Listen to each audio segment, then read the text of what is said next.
Hello everyone and welcome to part 3 of my whiskey advent calendar, provided of course by my cousin Bryce. Thank you, shout out. Let's dive right in. Thank you everybody for watching and cheers. John Philip J.P. Weiser is said to have started distilling whiskey in 1857 on a farm in Prescott, Ontario, which is crazy because I actually lived in Prescott, Ontario for a while, so shout out to Prescott. Triple barrel. J.P. Weiser's triple barrel rye. Definitely can taste the rye. A lot of sweetness coming through for sure. Like vanilla. I was expecting this one to be a lot more harsh, especially considering it's a bit of a mix of rye. But, wow. I think most people describe this as one, if you're looking for a Canadian whiskey that you want to mix, this is usually one that I've heard people recommend before. But I think on its own, it's got some merit as well. It's not like outstanding. It's not something that I'm like, wow, this is the greatest thing ever. But I think that balance and all that sweetness that hits you makes it really, really good, really, really tasty. It's a very solid one and a nice... Is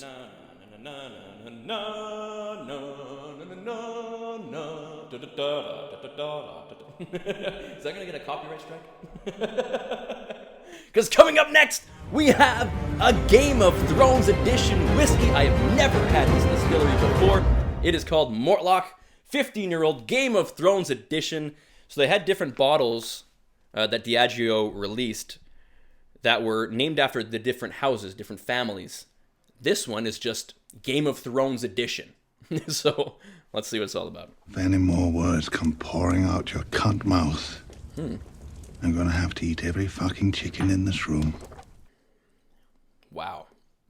Right away, just smooth. Just goes like that.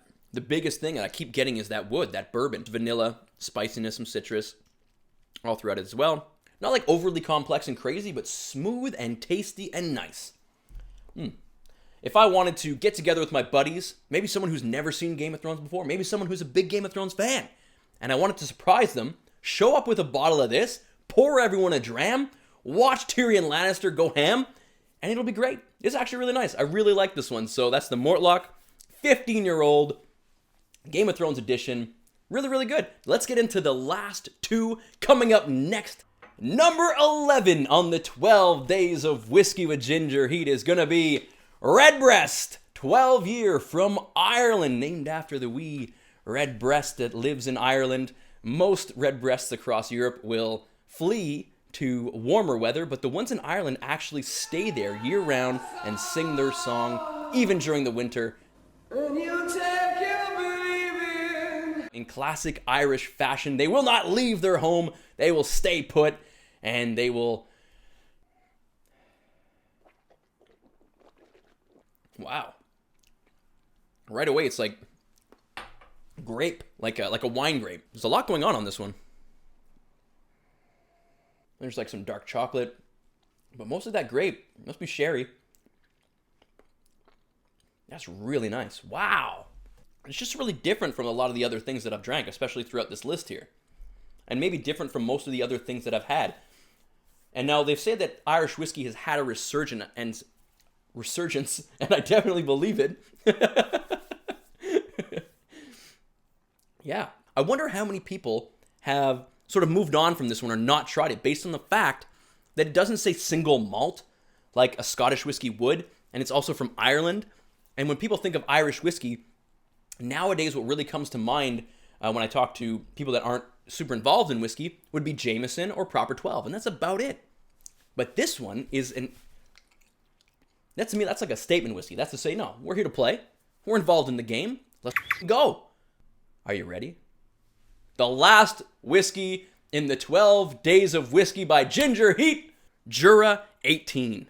Let's go. It is the only island scotch in the collection. Jura is one of Bryce's favorite distilleries located in the Isle of Jura, which is only a stone throw away from Islay. You know, this is a town or an island that has about 200 people, one hotel, one bar, one distillery. As you would imagine, whiskey is the main business in the town, and it's probably given them a lot of time to just focus on their craft, focus on honing their whiskey. And that's what we're going to find out. Jura, 18. Look at the color on that bad boy. Funk, funk. Jura, 18. It's like sweet, leather, cherry. Ooh.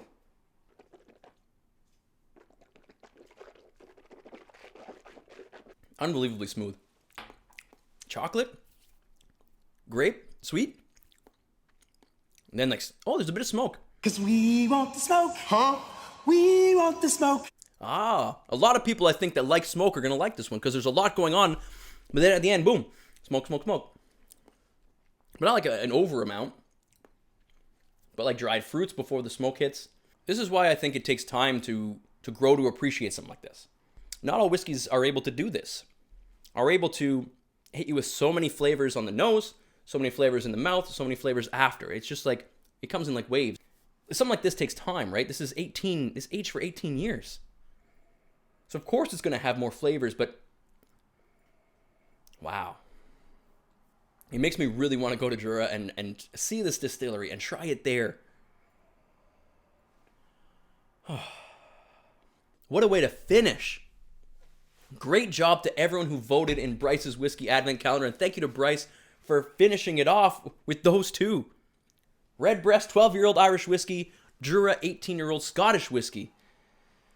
Oh, man, that was good. Finishing off with those two. I have to say that the Jura is probably the best whiskey out of all of these. I'd have to rank that number one. But the Redbreast is so different than what I expected and what I'm used to that I have to have that one up there as well. You know, and I think there's ones that I would put ahead of the J.P. Weisers, for example. Loch Lomond, for example, would probably be ahead of that. Mortlach 15 Game of Thrones edition, really nice. I've never had that one before. Have I tasted whiskeys like that? I think so, but not exactly like that. Redbreast, though, was quite different. And then Jura 18 is just like a special dram. Absolutely special. Magic even made. Absolutely magic. Class. That's it, Jason. We did it. We got through all these whiskeys. We drank them all. We had them. We've done video after video after video, and now it's here, the end. Ah! Gingerheat. Peace. Which one won? I told you. Which one? Well, these two are the two best.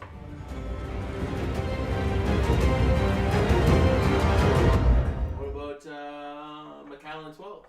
Oh, the Macallan 12. Fuck, I forgot about that. That's the best one. I think the Macallan 12 is my favorite.